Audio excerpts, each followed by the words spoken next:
Olho de Horus.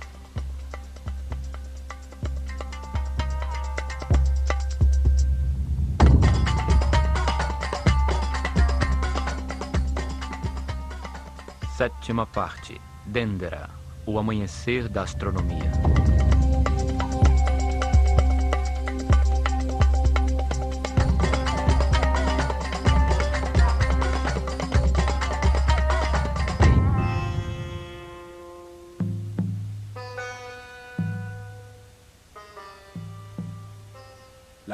A cultura egípcia foi formada em torno de uma série de templos religiosos construídos em locais especialmente escolhidos ao longo do Nilo. Para os sacerdotes egípcios, qualquer forma no universo que cresça exteriormente necessita de um receptor que permita seu desenvolvimento no tempo. Os templos foram os tais receptáculos que permitiram o desenvolvimento de sua civilização. Cada templo expressou uma tomada de consciência diferente sobre o universo. Seu objetivo era transmitir à sua sociedade os diversos princípios fundamentais, as verdades distintas. Isto permitiu que cada templo atuasse como um órgão distinto no país, com funções diversificadas, dedicado a ensinar e explorar um tema religioso diferente. Assim eram vistas as casas de Deus. Durante milhares de anos, as fronteiras do reino dos faraós no Egito, discípulos da sabedoria dos sacerdotes do Olho de Horus, foram respeitadas por todos os impérios asiáticos. Nunca quiseram ampliá-las e em seu interior existia um lugar de paz se comparado à anarquia universal. O declínio começou com o desaparecimento de seus mais altos sacerdotes, após Moisés, o último de seus grandes iniciados, ter atravessado o Mar Vermelho, e terminou com o caos, a destruição de seus templos e o extermínio realizado pelo persa Cambyses II. Após a morte de Ciro, o maior governante da Ásia, e que manteve uma relação de paz e respeito com o Egito, seu filho Cambyses II assumiu o poder para comandar o exército mais poderoso da época. Era um déspota cruel e brutal, que odiava a sabedoria, a estabilidade e o poder dos faraós. Obcecado por provar que seus deuses eram os mais poderosos, invadiu o Egito em 525 a.C. Assassinou Psamético III, o último faraó nascido legitimamente nestas terras, e a maioria dos sacerdotes da escola de mistérios do Olho de Horus. Arrasou os templos e queimou os papiros que continham toda a sabedoria armazenada por várias gerações.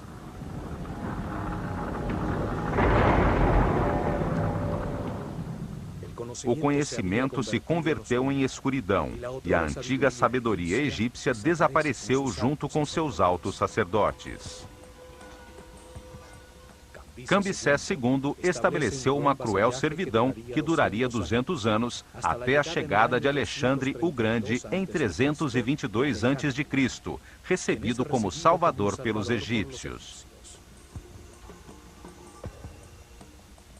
Alexandre ordenou a reconstrução de seus templos e, após sua morte, Ptolomeu I, um de seus generais, deu início às dinastias ptolemaicas que viriam reinar por quase 300 anos.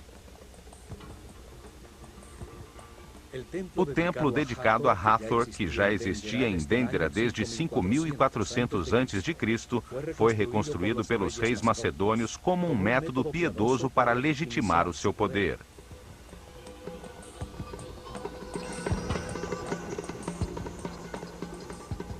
Hieroglifos encontrados em uma de suas galerias subterrâneas afirmam que o templo foi reconstruído seguindo fielmente os planos e desenhos originais feitos pelo sábio Imhotep. O complexo religioso de Dendera está localizado a 26 graus norte de latitude. Dali partia um caminho antigo que leva ao Mar Vermelho. Posteriormente, Tebas seria construída um pouco mais ao sul. Nos primórdios de sua civilização, na noite estrelada de um solstício de verão, num terreno sobre o Nilo, cuidadosamente escolhido por sua relação com as estrelas, realizou-se uma cerimônia chamada Putser. O faraó do Egito e o sumo sacerdote da escola de mistérios do Olho de Horus, rodeados por toda a população, avistaram um grupo de estrelas sobre o polo norte do planeta. Eles a chamaram Constelação de Tuaret, e seu símbolo foi uma hipopótama vermelha. Em nosso tempo, chamamos esse grupo de estrelas de Dracones, e seu símbolo é uma serpente-dragão. A mais brilhante de todas era a Alfa Draconis, a estrela que nessa época se localizava exatamente sobre o eixo de giro do planeta e que 4.320 anos depois foi substituída por Polaris, a que atualmente guia nossos navegantes.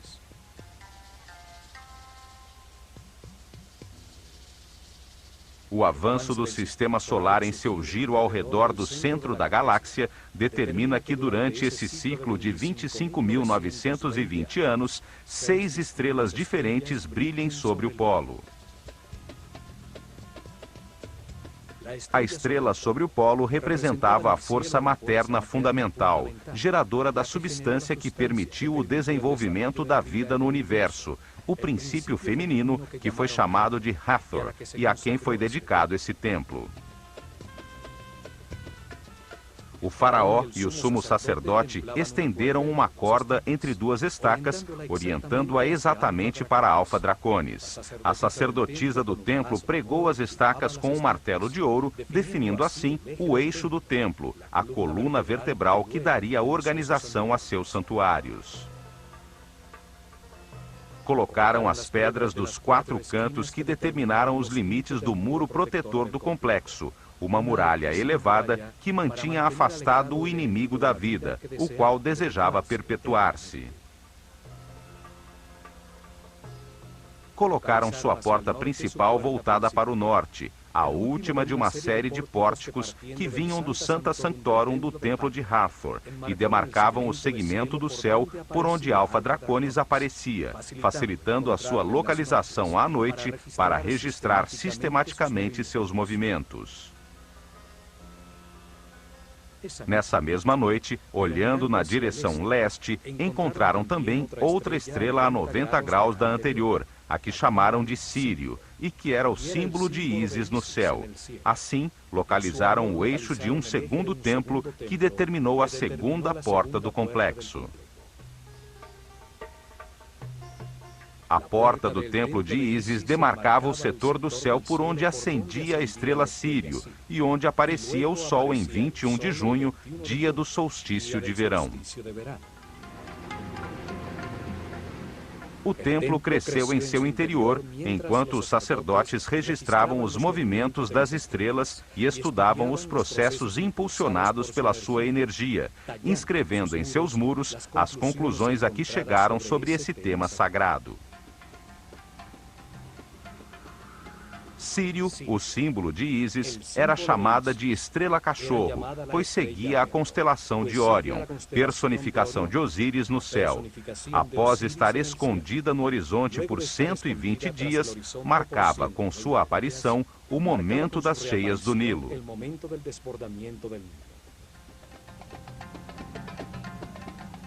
Então permanecia visível durante 40 dias, o mesmo tempo que duravam as inundações.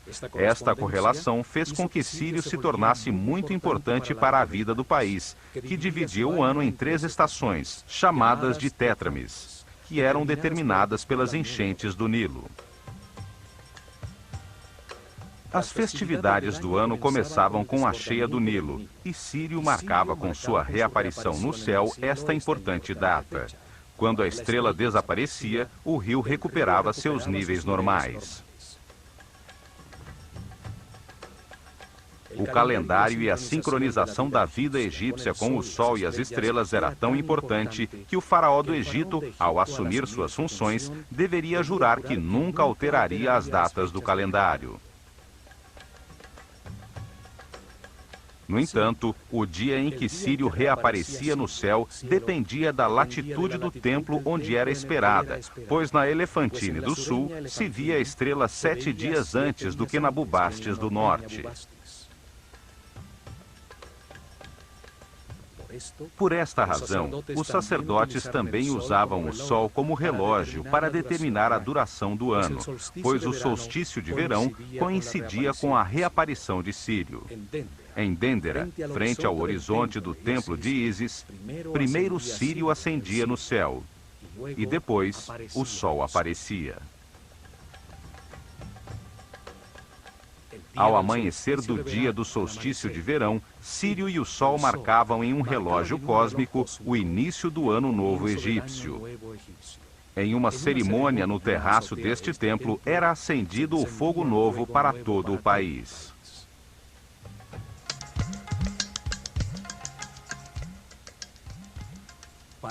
Para entrar em Dendera, é necessário atravessar uma série de construções erguidas pelos romanos durante os reinados dos imperadores Trajano e Domiciano.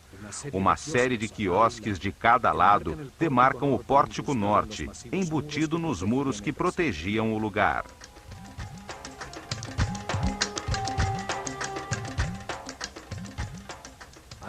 Ao atravessar-se o pórtico, aparece ao fundo, com seu eixo principal orientado para o norte, a fachada com as 6 colunas atóricas do imponente templo principal, dedicado ao estudo das estrelas.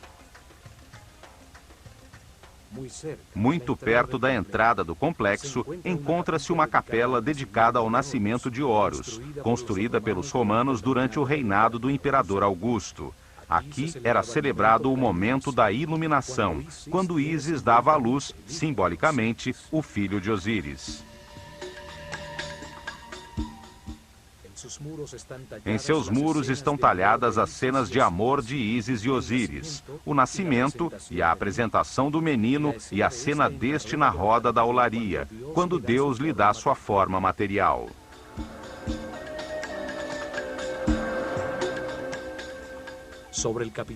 Sobre o capitel de suas colunas está representado o deus Bes, protetor das grávidas e que favorece ao nascimento das crianças. Ao sul desta capela, encontram-se as ruínas de uma basílica cristã construída no século V depois de Cristo, época em que os rostos dos personagens sagrados foram cuidadosamente destruídos nos muros dos templos.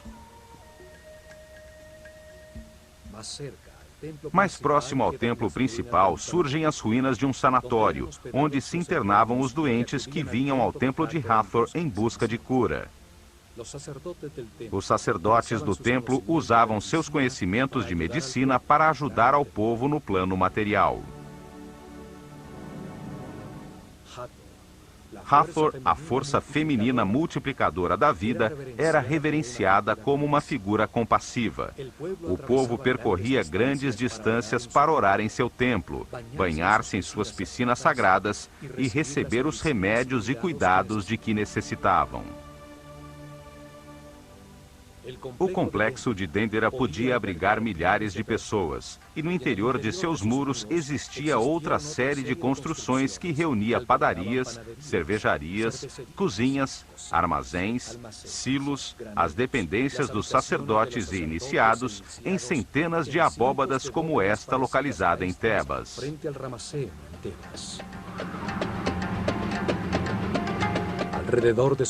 Ao redor de seus muros externos, o povo construiu suas casas. Daí surgiu um polo de desenvolvimento sob o cuidado dos guardiães do conhecimento, os sacerdotes do olho de Horus. O desenho da fachada do templo de Hathor é diferente do templo egípcio tradicional, pois suas colunas frontais estão unidas até meia altura por muros extremamente decorados.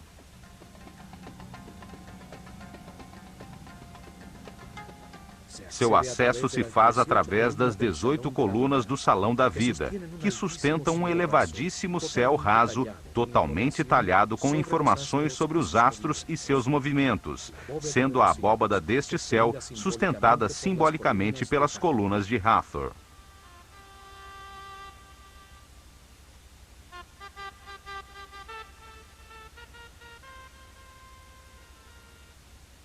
Cada coluna tem a forma de um sistro, um instrumento sagrado que faz vibrar uma série de discos de metal utilizado pelas sacerdotisas de Hathor, padroeira da dança e da música, para produzir uma vibração que adormece a consciência.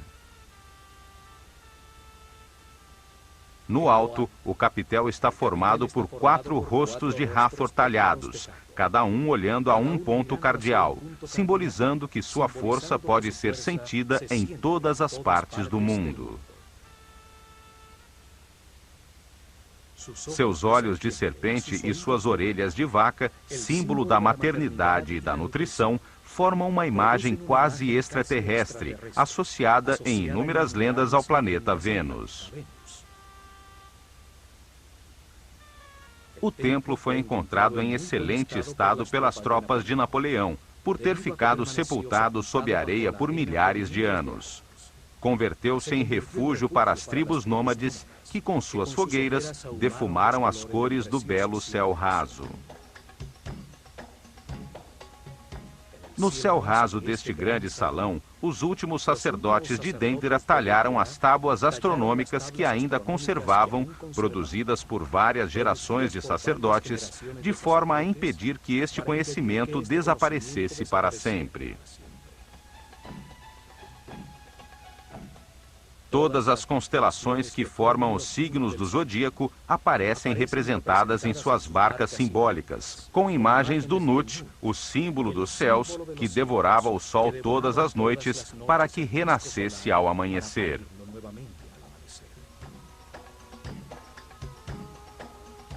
Os sacerdotes decidiram transcrever nos muros destes templos alguns papiros importantes, como os registros astronômicos que foram salvos da destruição de Cambyses, com o intuito de preservá-los para as gerações futuras.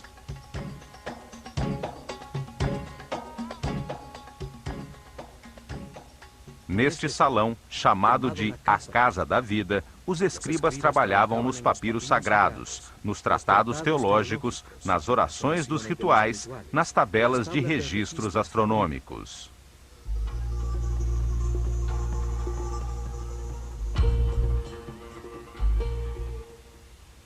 A arte, a teologia, a magia, a astronomia e a medicina foram ensinadas aos discípulos da Escola de Mistérios neste grande salão.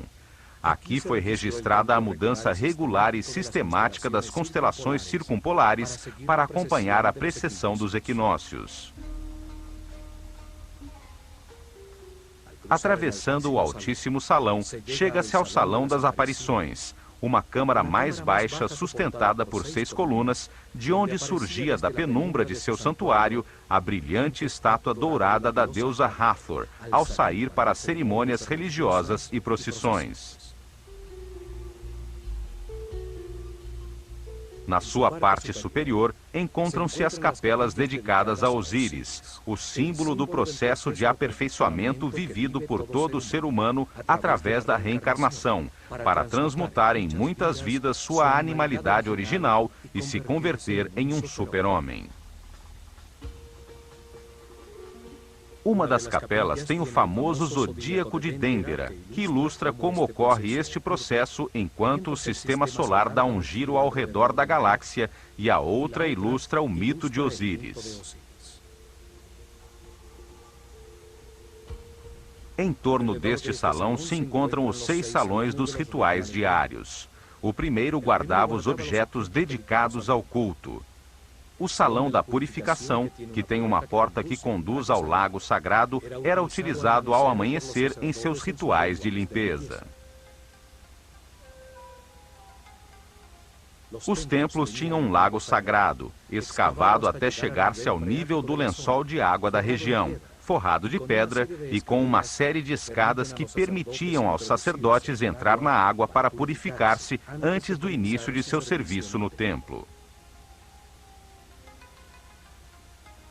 No salão seguinte, organizavam-se os ofícios. Conduzia ao corredor de acesso à escada de caracol que chega ao terraço do templo, utilizada às noites no registro da abóbada celeste.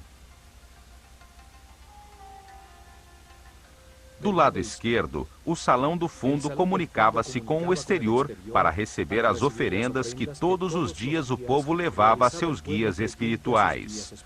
Os mantimentos e animais dedicados ao sacrifício eram armazenados e preparados nas duas outras câmaras. Pelo Salão das Aparições, chega-se ao corredor das duas escadas do templo. À direita, a escada de caracol simbólica por onde subia a procissão que levava o santuário portátil, a barca de ouro com a imagem de Hathor, até o terraço para aguardar a aparição do sol no solstício de verão. Simboliza a escada da luz. Cada degrau, a vida mais acima na escala da consciência, a matéria que se eleva até o espírito.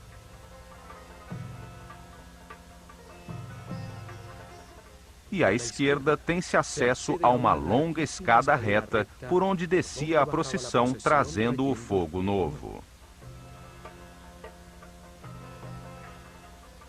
A escada reta simboliza o espírito que baixa novamente à Terra para condensar-se na matéria, com o objetivo de viver experiências que lhe permitam compreender o universo. Atravessando este pórtico, chega-se à antecâmara do santuário, onde ardia o fogo, um instrumento dos deuses, a primeira substância do universo, a forma mais elementar da matéria. Ali faziam as oferendas a Hathor, o princípio feminino gerador da vida no universo.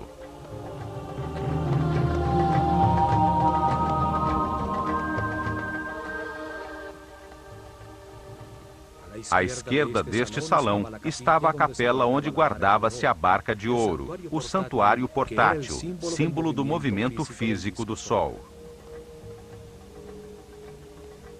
A barca da vida era usada para levar a imagem de Hathor no dia da lua nova, no terceiro mês do verão, durante o festival do Belo Encontro, em uma procissão florida pelo Nilo até o templo de Horus, em Edfu.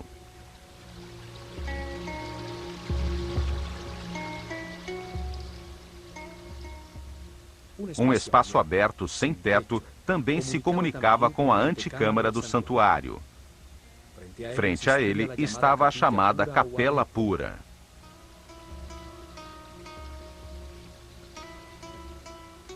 As figuras simbólicas eram levadas a este espaço aberto para que renovassem suas forças ao serem recarregadas com a energia solar. À medida que se adentra, o templo torna-se mais escuro, os tetos mais baixos e as portas mais estreitas. O chão se eleva para demarcar claramente o santuário até a estrela Alfa Draconis, sobre as cabeças dos espectadores das cerimônias. E, finalmente, no mais profundo do templo, sobre seu eixo principal, chega-se a seu coração, seu espaço mais sagrado, o lar de Hathor. Sua figura de ouro, a carne simbólica dos deuses, com seus olhos de pedras semi-preciosas, ficava encerrada em um pequeno tabernáculo.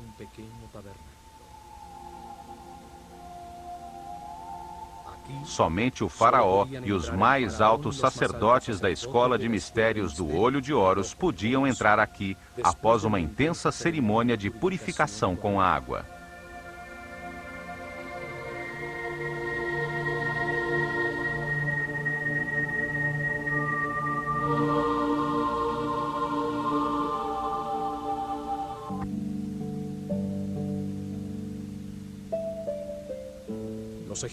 Os egípcios entenderam que, como todos os seres no universo, Deus tem uma parte masculina, emissora, da qual flui a informação, e uma parte feminina, que a recebe para gerar com a sua substância tudo que é criado. Ao Deus masculino deram 3 nomes. Chamaram-no Atum, quando ainda não havia criado o universo e permanecia não manifesto. Chamaram-no Ptah, quando organizou e criou o universo, as estrelas, os planetas e os reinos naturais. e chamaram-no Amon-Ra, quando sobre toda a criação deu lugar à consciência do homem. De forma similar, também deram 3 nomes à sua parte feminina.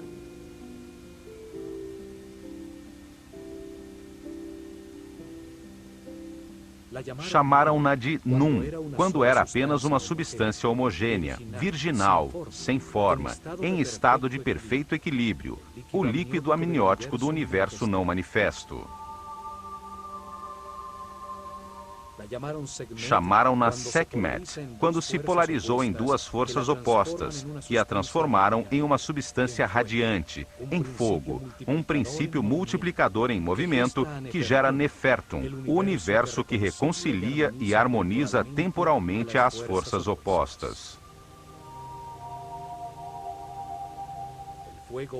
O fogo produz o movimento, o tempo e o espaço. Sua intensidade, que coagula, produz os estados sucessivos da matéria, o ar, a água, a terra e, por último, a força da vida, representada por Hathor, a substância que gera e multiplica as consciências que experimentam o espaço-tempo. E a chamaram de Mut, quando gerou as 4 forças que impulsionam a consciência evolutiva do homem. As 4 forças são Osíris, Ísis, Set e Neptis. Entendendo Hathor desta forma, ela é a barca da vida, a barca da luz, representa o amor, a grande matriz das consciências do universo, a barca do norte, que contém o princípio de toda a natureza. Aqui em seu tabernáculo, Hathor, a força da vida, recebia as preces dos que queriam prolongá-la ou curá-la.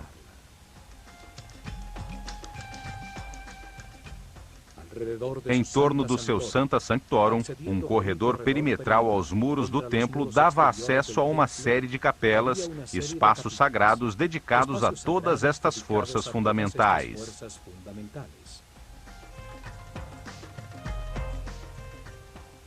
Estas capelas eram reconhecidas desde fora pelos desenhos talhados de seus símbolos sagrados no muro exterior do templo e permitiam que o povo que não podia entrar, pois só tinham acesso os sacerdotes e os iniciados, orasse e pedisse ajuda às forças fundamentais do universo. À direita da capela do ouvido de Hathor, 2 capelas que se comunicavam eram dedicadas à adoração do único Deus, o Criador da consciência do homem, o que está em todas as partes, Amon-Ra, com seus símbolos também talhados no muro externo. As 2 capelas da esquerda continham as imagens que simbolizavam as forças fundamentais do Baixo Egito, todas relacionadas com Hathor e seu instrumento musical, o sistro.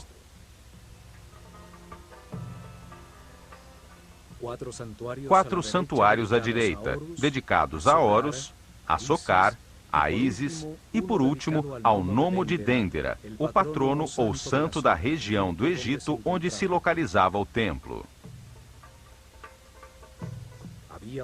Havia outra capela que continha o colar de Menat, um colar utilizado pelo sumo sacerdote nas cerimônias e procissões, com 4 imagens de Hathor, cada uma com um trono simbólico na parte de cima.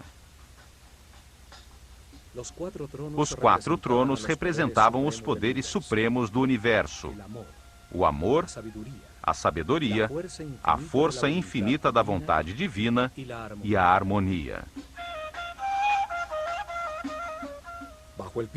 Sob o piso destes espaços existia uma série de criptas onde eram guardados os elementos mais sagrados, as peles escritas e papiros mais secretos relativos à revelação deste templo.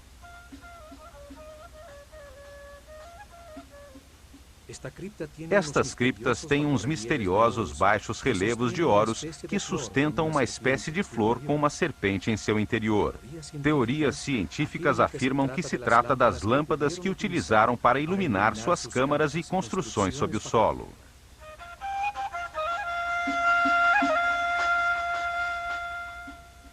Ao subir a escada reta, chega-se ao terraço, o espaço dedicado ao registro da abóbada celeste.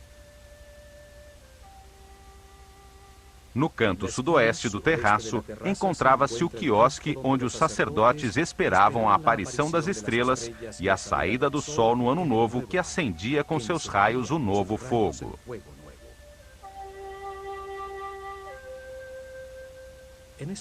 Nesta pequena cobertura do terraço, os sacerdotes se reuniam às noites, dividindo a abóbada celeste em setores chamados nomos, com o objetivo de identificar os movimentos relativos do firmamento e do planeta. Os sacerdotes de Dendera eram chamados de Cabirim, os medidores do céu. Eles registraram a primeira carta celestial, a que marcava as posições relativas dos Mazarotes, os fogos do céu. A astronomia surgiu em Dendera. Astro significa estrela. Astronomia significa logos, ou conhecimento das estrelas. Por este terraço chega-se às duas capelas dedicadas a Osíris, o princípio divino que simboliza a evolução, através da reencarnação de todos os seres humanos. Nelas é descrita a lenda em que seu irmão Sete, para ficar com seu reino e com sua mulher Ísis, o corta em 14 pedaços e espalha as partes de seu corpo por todo o Egito. As talhas mostram o momento em que Ísis, após reunir seus pedaços, suspensa no ar sobre o falo de Osíris, sob a forma de um falcão fêmea, consegue, em uma comunhão espiritual, engravidar e dar à luz a Horus.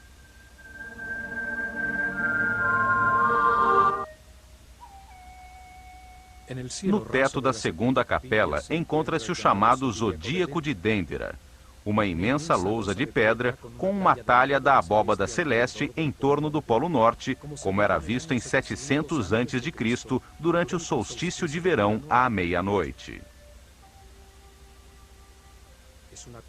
É uma cópia da lousa original que encantou Napoleão ao entender seu profundo significado e que se encontra hoje no Museu do Louvre, em Paris. Em uma capela como esta, neste mesmo lugar e durante milhares de anos, os sacerdotes do Olho de Horus estiveram atualizando periodicamente, sobre um papiro, um mapa dos céus como este.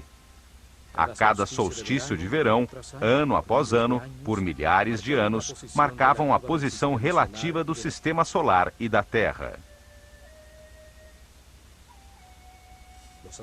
Os sacerdotes que sobreviveram ao persa Cambyses II talharam na pedra, para a posteridade, um grafismo que se salvou da destruição, com uma das últimas atualizações do mapa celestial, tal como era visto em 700 a.C., durante o reinado do faraó Taharqa, na 25ª dinastia.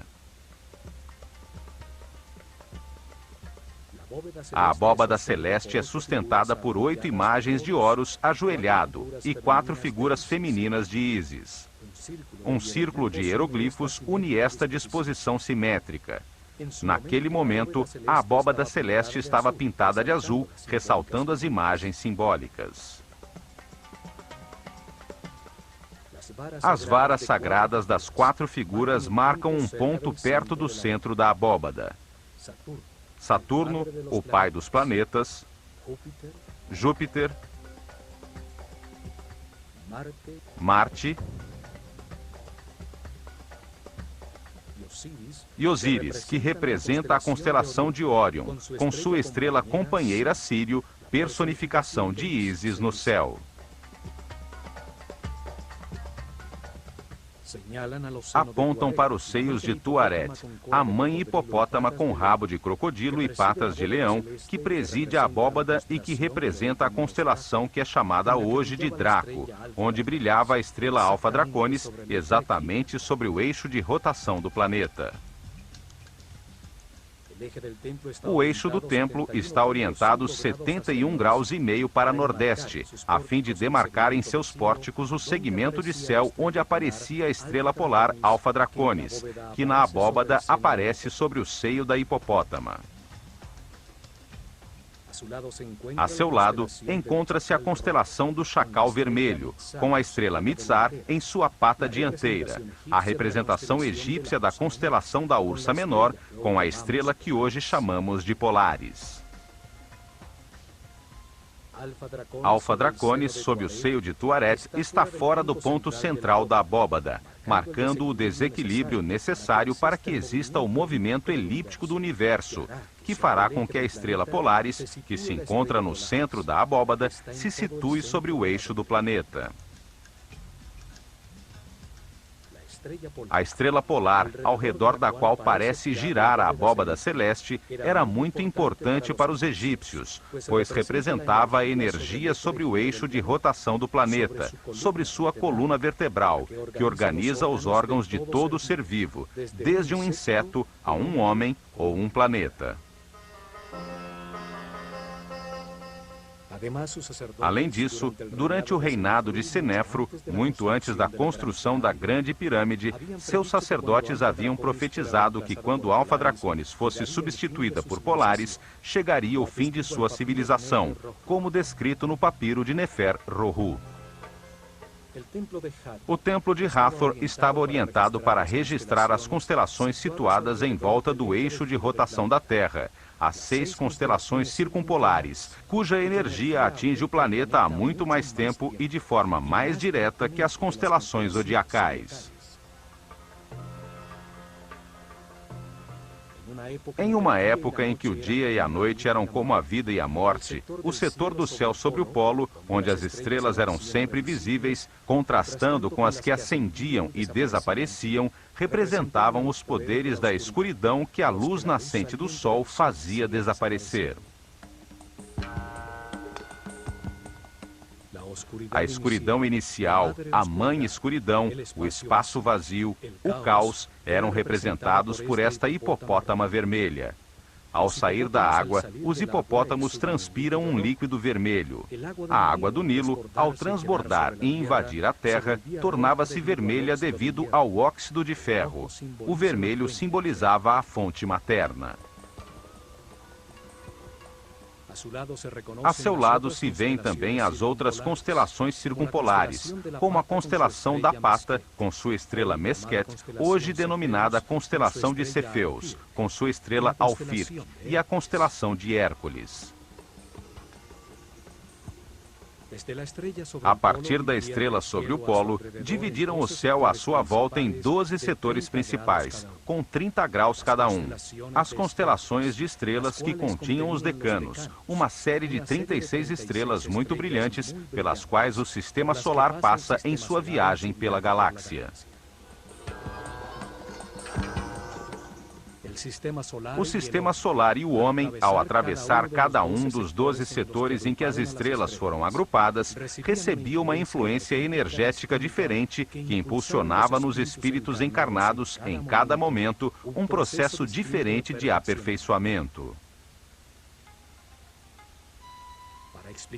Para explicar que processo impulsionava cada grupo de estrelas, usaram animais, que representavam um nível evolutivo diferente da consciência em seu caminho de reencarnações para a aquisição de sabedoria pela experimentação em um universo de polaridades contrastantes, de luz e escuridão, o círculo de animais ou zodíaco.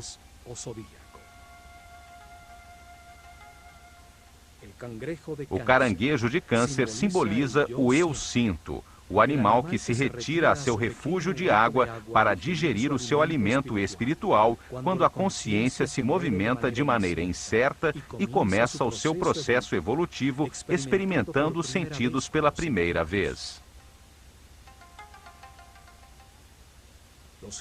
Os gêmeos de Gêmini simbolizam o eu penso, o desejo de aprender e explorar com a dualidade necessária para encontrar a verdade, o conhecimento e a experiência através dos opostos, das experiências contrastantes.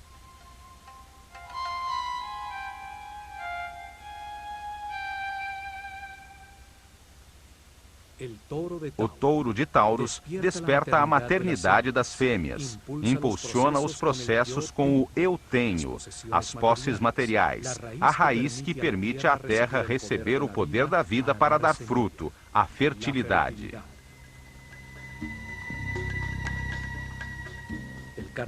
O carneiro de Áries representa a tomada de consciência do seu ser, o eu sou, a força que resiste às dificuldades da vida e converte a rocha em cristal, a matéria que domina a si própria e se torna transparente. É o poder de procriação que põe a vida em movimento, a primavera. Os peixes de Pícis impulsionam os processos com o eu creio, com o sistema de crenças adquiridas. É quando se submerge na inconsciência para buscar a origem de suas palavras e ações. Em Aquário, a consciência irradia os conhecimentos verificados e adquiridos por Gêmini. Leva a água das altas frequências do livre espírito aos mundos mais remotos, simbolizando o eu sei.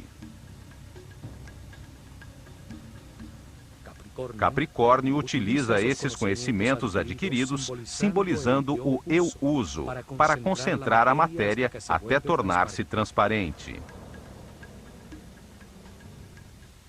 Na era de Sagitário, o eu vejo, a consciência evolutiva já é um ser que cresceu além de sua natureza animal, o centauro, com sua consciência dirigida ao divino. É o poder espiritual do pensamento, a sabedoria da idade.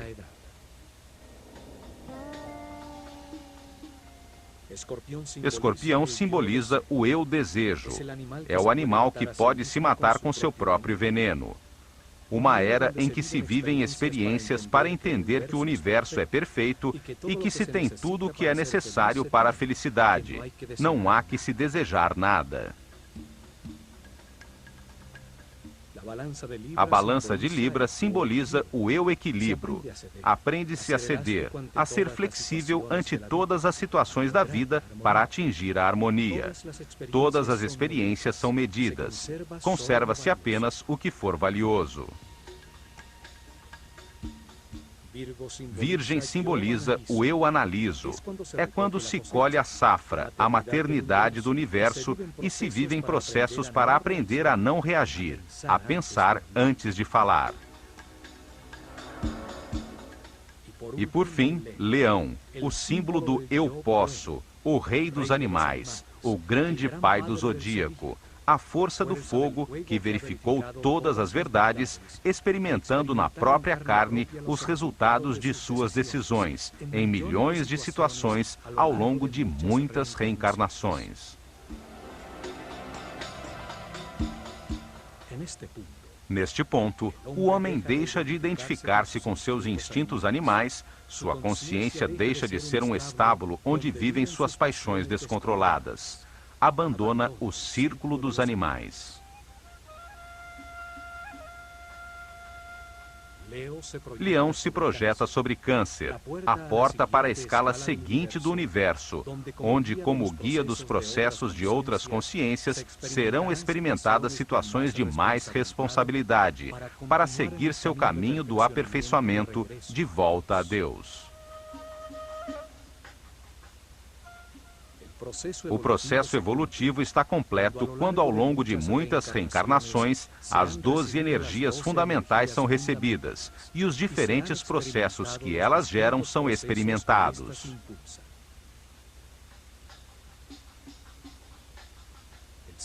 O signo zodiacal sob o qual o homem morre será o signo sob o qual nascerá em sua próxima encarnação.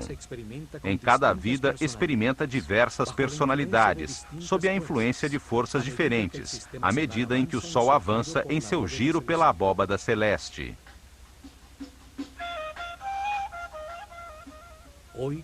Hoje conhecemos este giro como precessão dos equinócios, mas não entendemos seu profundo significado em nosso próprio processo evolutivo. Para o Ocidente, não existe aperfeiçoamento espiritual como um processo de muitas reencarnações.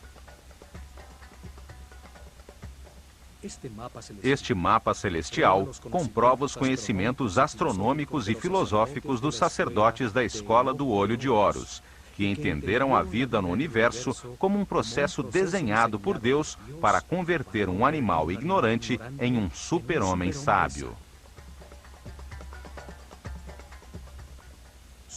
Subindo por uma escada com degraus semi-suspensos contra um muro talhado com hieroglifos, chega-se ao terraço superior do templo. Ali ainda se conservam as fendas que sustentavam os instrumentos usados pelos sacerdotes para registrar, de forma adequada, os movimentos dos astros. O Templo de Hathor registrava os movimentos das estrelas polares. Ali era acompanhada a troca de Alfa Draconis, que no ano 4320 a.C. brilhava sobre o Polo Norte, por Polaris, estrela que hoje orienta nossos navegantes. Neste terraço, em muitos solstícios de verão, eram realizadas cerimônias para acolher o Ano Novo Egípcio, quando a barca de Hathor, o princípio multiplicador das consciências que vêm experimentar o espaço-tempo, subia ao terraço. Ali, os primeiros raios de sol anunciados por Sírio, ao reaparecer no horizonte, acendiam o fogo novo, a força que pôs o universo em movimento, gerando um lugar onde a consciência aprendeu o significado do amor, graças à existência do medo.